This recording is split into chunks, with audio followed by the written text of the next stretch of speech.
You're up. She steps back beside me and, with a mocking whisper, says, Good luck, Azur. Plague knows I'll need it. I step up and settle an arrow onto my bow.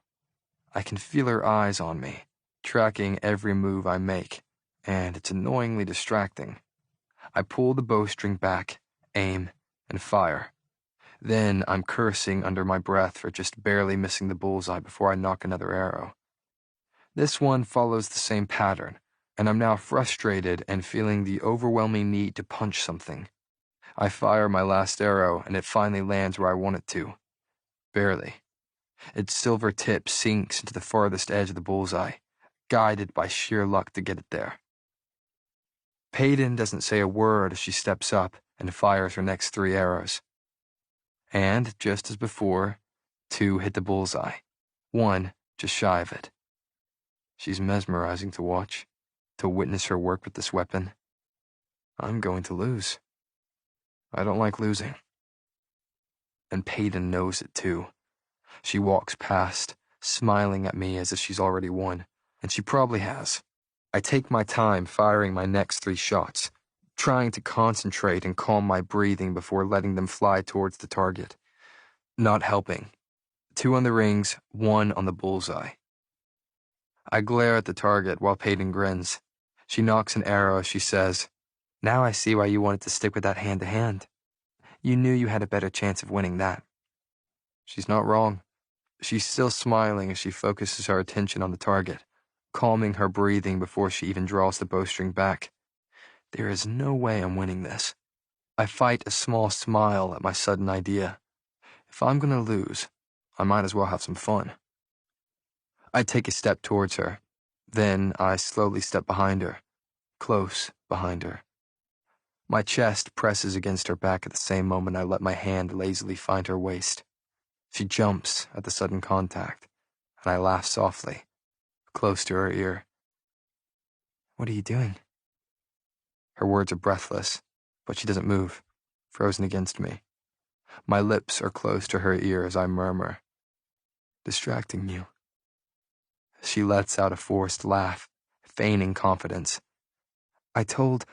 Words fail her when my hand begins exploring further along her waist, her abdomen, atop her thin tank. She swallows. I told you I don't get distracted. Yes. My fingers begin tracing lazy circles up and down her side. And I could have sworn you tapped your left foot as you said it. I lean in even closer, whispering against her ear. And we both know that means you're lying. The truth is, I'm the one lying. Her foot is the last thing I'm paying attention to. But I know she's lying nonetheless, and I'm going to prove it. Well, she clears her throat, trying to concentrate on forming words and not my fingers. You're wrong. And with that unsure remark, she lifts her bow and draws the string. I wrap an arm around her waist, slowly, and let my other hand brush from her knuckles curved around the bowstring, all the way to her straining shoulder. With her body still pressed against mine, I feel a shiver snake up her spine as my fingers dance slowly up and down her arm. I smile against her ear, and I know she feels that too, since she huffs in annoyance.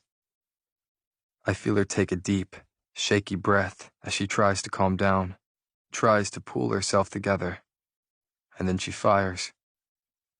I chuckle against her ear when the arrow lands the farthest away from the bullseye yet.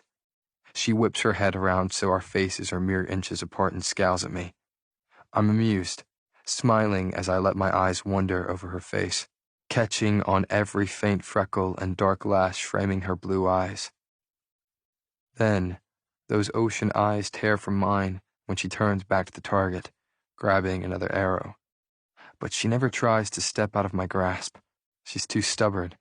If she moves now, she knows it'll only prove just how much I truly distract her. So, she knocks the next arrow and breathes as the breeze blows a strand of silver hair into her face. I reach around and gently, slowly, tuck it behind her ear as I whisper into it. Why is it that you're shooting with your left hand? It's a random question, used to distract as well as satisfy my curiosity. She takes a deep breath before answering. Would you believe me if I said it's because I wanted to go easy on you? I laugh, shaking my head before resting my chin on her shoulder. Liar. You would never go easy on me. You're right about that. She exhales a shaky laugh. My father taught me to shoot with both hands, and after my injury in the trial, I figured I should practice more with my left. And with that, she doesn't hesitate before pulling back and firing the arrow, hitting far outside the bullseye with a soft thud. Don't say a word, she mutters through clenched teeth, not bothering to look at me as she grabs another arrow angrily. I wasn't going to say a thing, I say with mock innocence. Liar. I can practically feel you smirking. My lips are against the shell of her ear, and I am, in fact, smirking. I can't help it when I'm right. She's still fiddling angrily with the arrow, her voice deceptively sweet as she says, Well, if you keep smirking like that, I'm going to turn around and point this arrow at your heart. I smile at her sentiment, my fingers continuing to draw circles around her stomach. She takes another shallow breath, about to pull back and fire when I mumble, Yeah? Well, at least you might be able to hit my heart, unlike the bullseye. I'm not surprised when I feel the hard jab of an elbow sink into my stomach. The air whooshes out of me, but as soon as I catch my breath, I'm laughing. Peyton huffs, and I tug her close to me, using this game as an excuse to hold her, touch her. Her head rests on my chest as she examines the target, breathing deeply, and I'm doing the same. My chest heaves, the feel of her against me almost too much to breathe properly. We fit together so perfectly, so right. I can hardly think, or breathe, or move when my fingers glide across her skin, her waist, her body. Then she lifts her head, lifts her bow, and lets the arrow fly. Bullseye. But barely. I lean down and rest my chin on her shoulder once again, admiring the arrow that finally made it to its mark. It's about time, Gray. Let's see you do any better. She scoffs, pulling away as I reluctantly let her. I sigh and grab an arrow, settling it onto my bow. I fire quickly, hitting the ring closest to the bullseye, swearing under my breath. Then I grab another, determined to make the arrow land where I want it to. Something brushes my arm, a whisper against my skin. My head whips to the side, eyes crashing into blue ones below. She looks up at me through her lashes, eyes burning into mine, full of fire. Her hand hovers just above the exposed skin on my arm, teasing without touching. What are you doing, Gray? I ask, turning my attention back towards the target. Distracting, she says slowly, drawing out the syllables. Her hand brushes my arm again, lightly, so lightly. I smile. Darling, you're gonna have to do better than that. No, she says coolly. I don't think I do. The tips of her fingers meet my skin. She lets them trail down my arm, stopping at my wrist before making their way back up, painfully slow.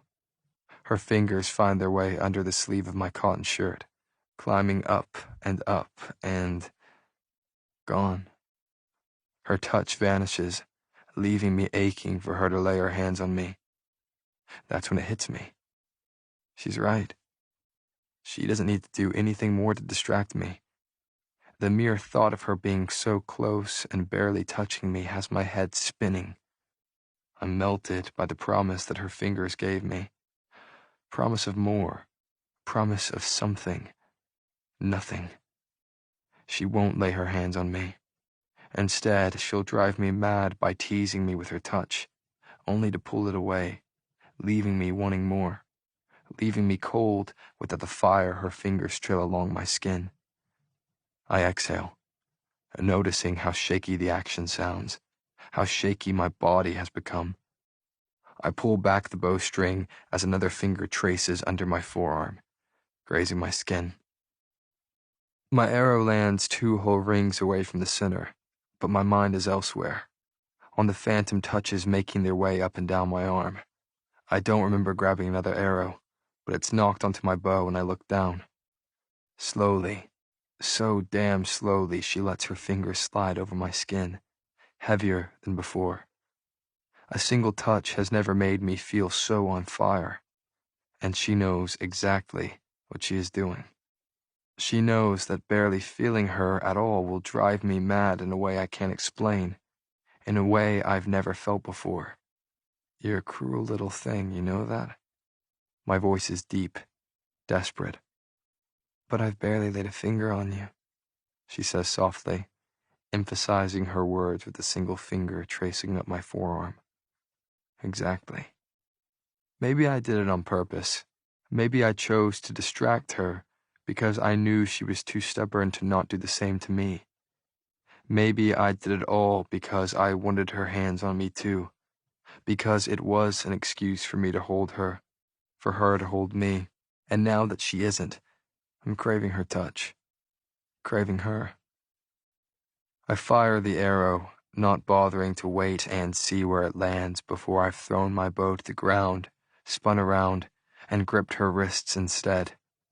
I pull her towards me, staring into her startled eyes.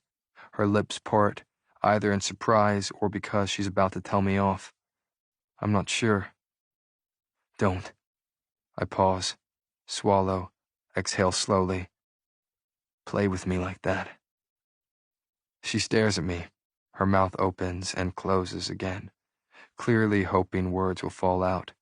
I hold her gaze as I guide one of her hands to my arm, dropping her other wrist to pull her closer by the waist.